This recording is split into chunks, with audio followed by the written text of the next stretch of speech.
State Chamber of Oklahoma's Business Roundtable, presented by Cox Communications. And now, here's your host, Fred Morgan. Hello and welcome to the State Chamber of Oklahoma's Business Roundtable. We have partnered with Cox Communications on this show to highlight businesses and to tell business stories in Oklahoma. Today we're very fortunate to have a multi-talented guest, Natalie Shirley, who is the president of OSU-OKC, but she's also the Secretary of Education and Workforce Development for the state of Oklahoma. Natalie, welcome to the show. Thank you for inviting me.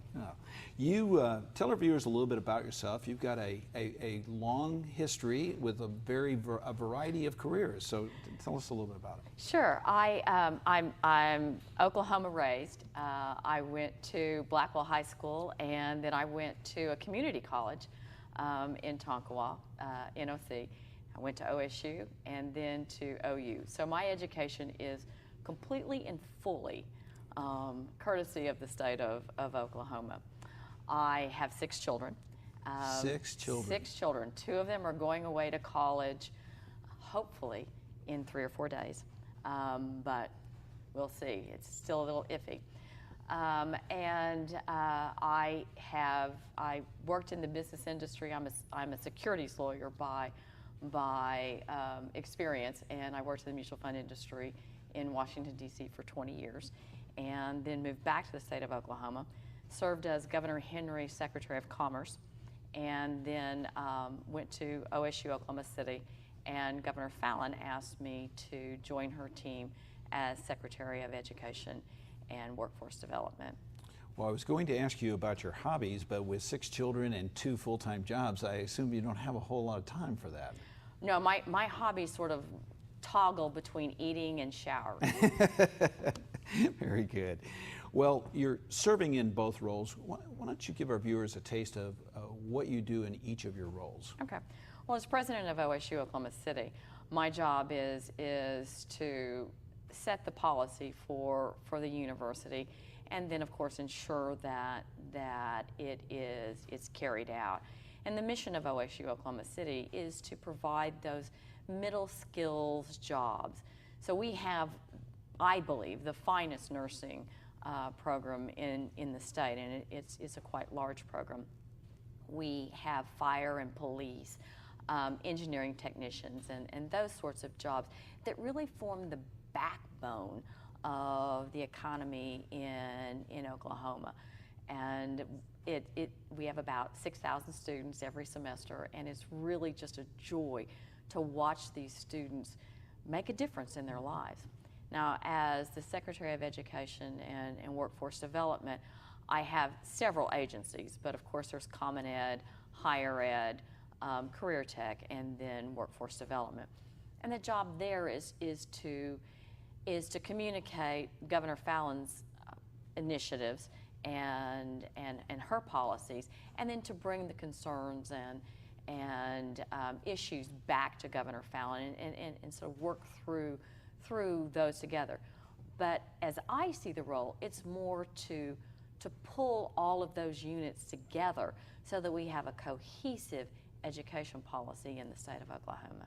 And the superintendent of public education is a directly elected official. I assume you're sort of the link between the executive, chief executive officer of the state and the duly elected superintendent of education. No, that's exactly right. The superintendent is elected by the people of Oklahoma. The chancellor's position is a constitutionally established role, and so I don't have any direct power or authority. All I really have is the bully pulpit and the ability or the desire to bring these parties together. Okay.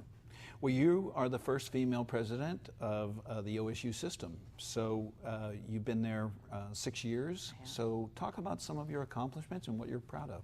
Well, what I am most proud of for OSU Oklahoma City is raising its profile. I used to, when I was at Commerce, go to that campus, and I looked it up. I Googled it every time because it really didn't have a profile within the city.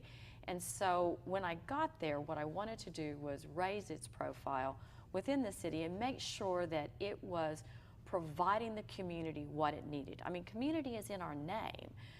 We're a community college. And so if we're not meeting the needs of the community, then we really don't have a reason to exist.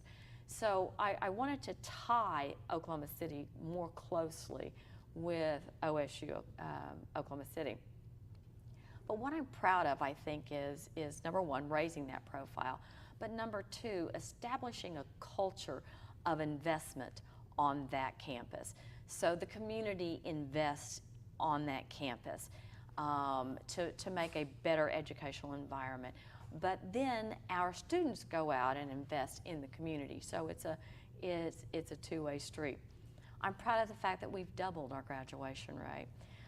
But mostly what I'm proud of is when those students run in my office and say, I now know what finance is about.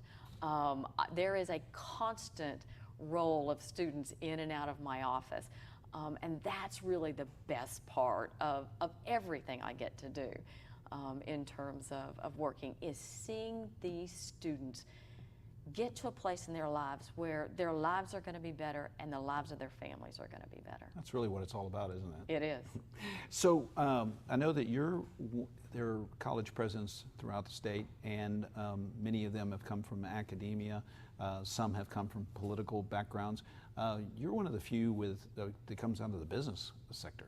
I did, and I'll tell you that Burns, and Burns has probably already told you this, that he believed I was constitutionally unsuited for academia because patience is not one of my virtues.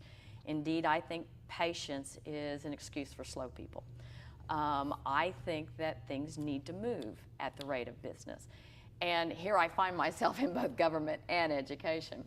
But the reality is that I have terrific faculty and staff on this campus, and they wanted to make a difference, and they wanted to make a change.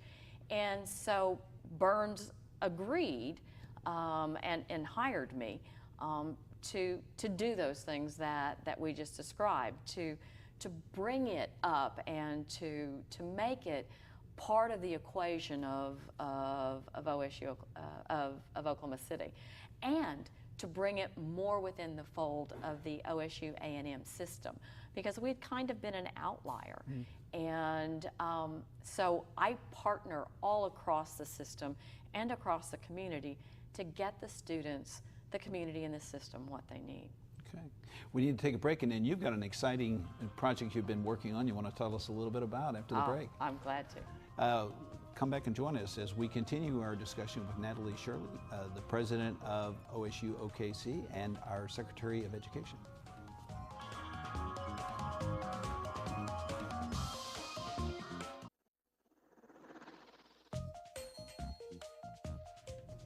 Welcome back to our conversation with Natalie Shirley. Natalie, you've got a new innovative program that you've started at OSU-OKC. Tell our viewers a little bit about it. This is something I'm really excited about.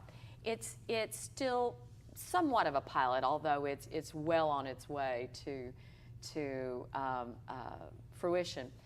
But as I said earlier, my job has mostly a bully pulpit aspect to it in terms of being Secretary of Education and Workforce Development. And one of the things that we know about high schools is that a lot of time gets spent just spending time, if you will, marking time.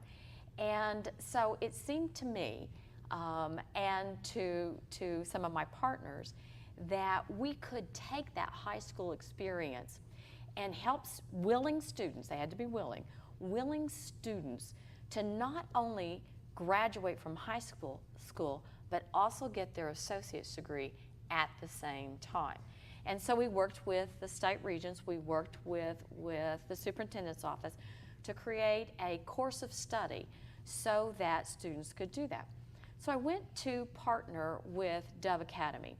Umit Alpasan is a fantastic educator, and he has amazing students. Explain Dove Academy. Dove Academy is a public charter school here in Oklahoma City. It primarily serves very low-income families, but Umit and his faculty believe, and I'm a believer now, that those students are extraordinary if we just give them the opportunity.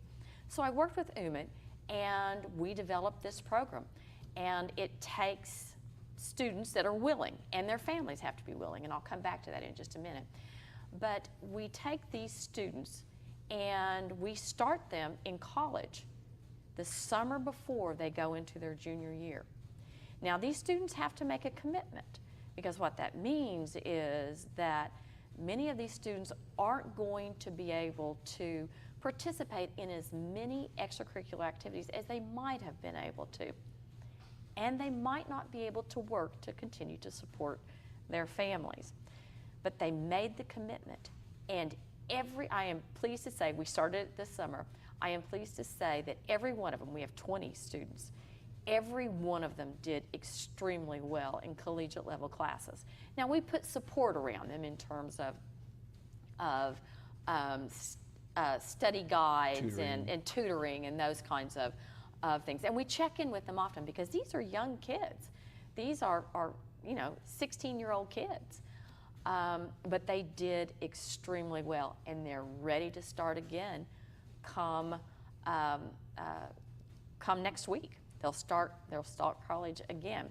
Now, one of the things that we also did is sometimes they come onto our campus to get that collegiate experience, but also some of their instructors are eligible to be badged over as OSU-Oklahoma City employees, and so they can teach those courses right there at Dove Academy. I love that idea. So there's a little bit of extra money in it for them.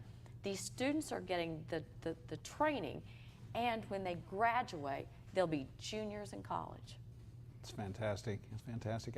I hope the thought is to expand this statewide or expand it throughout the higher education system. Absolutely. As I said, my role has this bully pulpit aspect of it, and what I'm hoping is that other community colleges and other high schools will see that this can be done, and that if you take willing parties and you put support around them and push them through. Now, that doesn't mean that the coursework gets dumbed down in any way.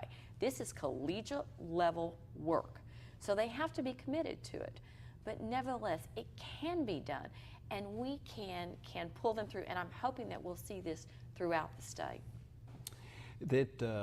We were talking about this, before the show, we were talking about our misspent youth, and this would have been a good program for me. I think a lot of kids, but I think some of the things to focus on here is accessibility and affordability. This is hard. I didn't realize the hardship when they first start the program for their families, but at the end of the day, they're going to be in the workforce a lot faster. They are going to be having accessibility to college a lot easier. So it's really a great win-win for everybody. It is. But it's an investment, and what we have to realize is that it is a long-term investment, and these families, Dove Academy, OSU-Oklahoma City, all of us are committed to making this investment so that these students can be in a better place when they graduate. So leading OSU-OKC, has it changed any of your perceptions about education? You know, I come from a family that valued education very, very much. However, they couldn't afford to help me. And so in order for me to be able to go to college, I went to a community college and then on to OSU and then to OU for my law degree. But what it has driven home to me is that education needs to be available for everyone. It needs to be available to everyone. Now, that's not to say that a bachelor's degree is the be-all to end-all, or to be a lawyer. That's not the be-all to end-all. Goodness knows we've got enough of them. But you are one. I am one, right?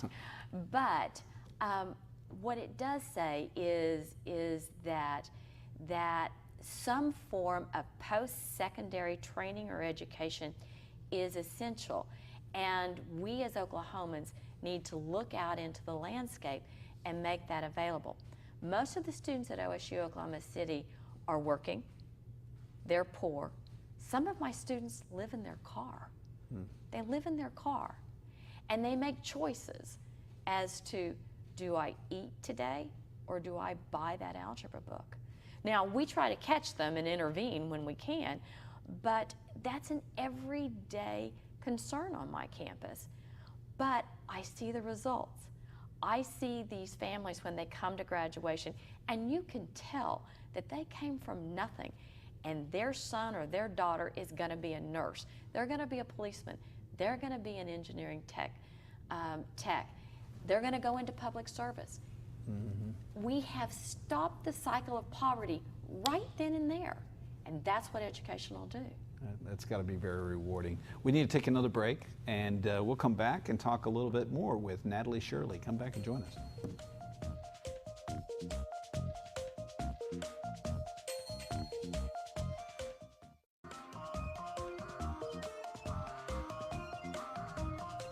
Hello, welcome back to our visit with Natalie Shirley, who is, among other things, the Secretary of Education and Workforce for Oklahoma. Natalie, let's wear that hat for a while. We've had you as the president of OSU-OKC. Let's talk a little bit about the state and the challenges for you as Secretary of Education and Workforce Development. How do you see the workforce evolving in the coming decades? What's going on out there? I think we're seeing it right now, today. All you have to do is go to the grocery store, and you can see that the workplace has evolved. More and more of our entry-level jobs, of our jobs that required only a high school education or less, are disappearing. For example, if you go to any grocery store today, you may not ever come in contact with someone that works there. Right. You pick up your food, you take it to the little scanner, you scan it, you put in your credit card, and away you go. Well, that replaced at least one person, if not two. And we see that throughout our economy. What we know, or what we believe through looking at data, is that by 2025, in just a very short period of time, half of the jobs that we have in this state that are available to folks that have a high school education or less will be gone. They'll disappear. They aren't going to China. They're going into labor-saving efforts. So what we have to do as Oklahomans is get on top of that, or get in front of it at best, so that we can make sure that not only that our citizens have jobs, but that our businesses have a trained and educated workforce. Yeah, I always use the example, this happened probably 10 years ago when you started travel agents. The change in technology, I mean, a lot fewer of them, and real estate is becoming, you have to have an agent, but a lot of the work is not being done that used to be done. Oh, absolutely. I assume if my kids could figure out a way to outsource me, they would. But the reality is that's what's happening. So what are the challenges? How do you address this? Well, the challenges are that Oklahoma is among the states at the bottom of the educational attainment list. Now, indeed, we are at or slightly above average in terms of the 50 states in terms of graduating from high school. But beyond that, people just assume that they can go get a job somewhere. Well, that might be true today, but half of those folks aren't going to have one in 2025. So the challenge is not only convincing policymakers that this is the coming thing, but convincing people who don't have the skills, don't have the training, or don't have the education, that the job they're doing, that they've been doing for 15 years, is going away. And we need them. We've got to have them participating in our labor force in Oklahoma. Because we do have a shortage of we labor. do. Talk about that. We do. Today, this moment, there are 60,000 open jobs in this state. 60,000. And of those 60,000, 18,000 are what we call mission critical or critical occupations. Those things that we have to move this state forward. Doctors, teachers, engineers, the list goes on and on. What's not on there are lawyers. But the point is that if you want a job and you don't have one, it's likely because you don't have the skills or the training or the education. And workforce is designed to try and meet that need. Okay. We need to take a break, but we're going to continue on this topic because this is the number one issue I hear from my members, and we're going to continue talking about it. Hope you'll come back, and as we continue our conversation with Natalie Shirley, we'll take a quick break.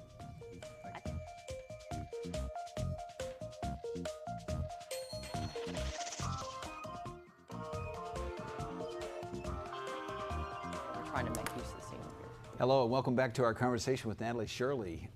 Natalie, we were talking a little bit about the workforce, and this is critical to the businesses I represent. They said just exactly what you have said. They have jobs, but and we've got a low unemployment rate. What's the solution? The solution is that even though we have a low unemployment rate, we have also a very low labor participation rate, which means that we got a lot of people sitting on their front porches. And we've got to get them off that front porch and make them realize that they can do better for themselves and their families if they participate in the workforce. There's a modest amount of training or education that's needed for many of these jobs that are available. And that's what Oklahoma Works is trying to do. It is a wealth-generating initiative that Governor Fallin stood up several years ago, trying to link both workforce and education together to create a better pipeline, if you will. Okay. One of the things the legislature, I think positive pieces of legislation that came out of last year's session was the individual career academic plans. Talk a little bit, because I think it ties into the workforce issue. It does. An individual career academic plan is designed to use that senior year that both you and I have laughingly referred to as vacation.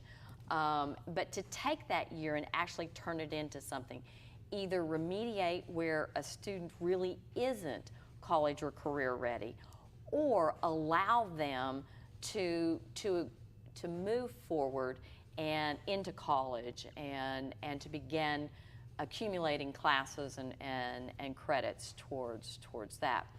But it should be the capstone to their career exploration.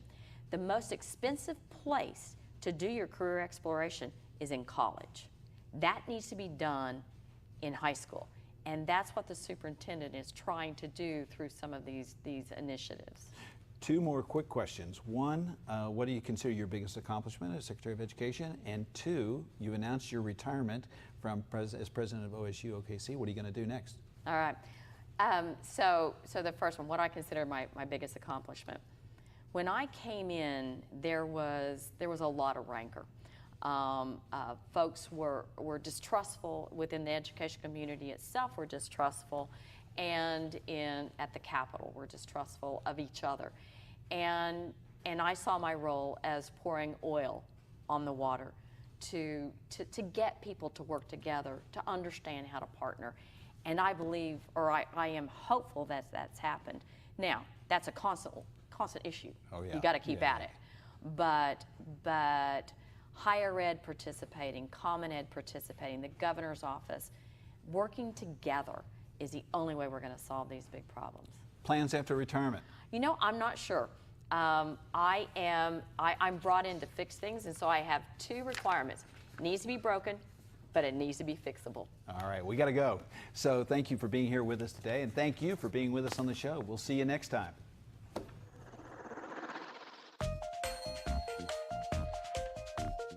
Thank you for watching the State Chamber of Oklahoma's Business Roundtable, presented by Cox Communications. If you have questions about this program, email the Chamber at okstatechamber.com. Set furnishings provided by Scott Rice, creating effective workspace from the floor to the ceiling and everything in between.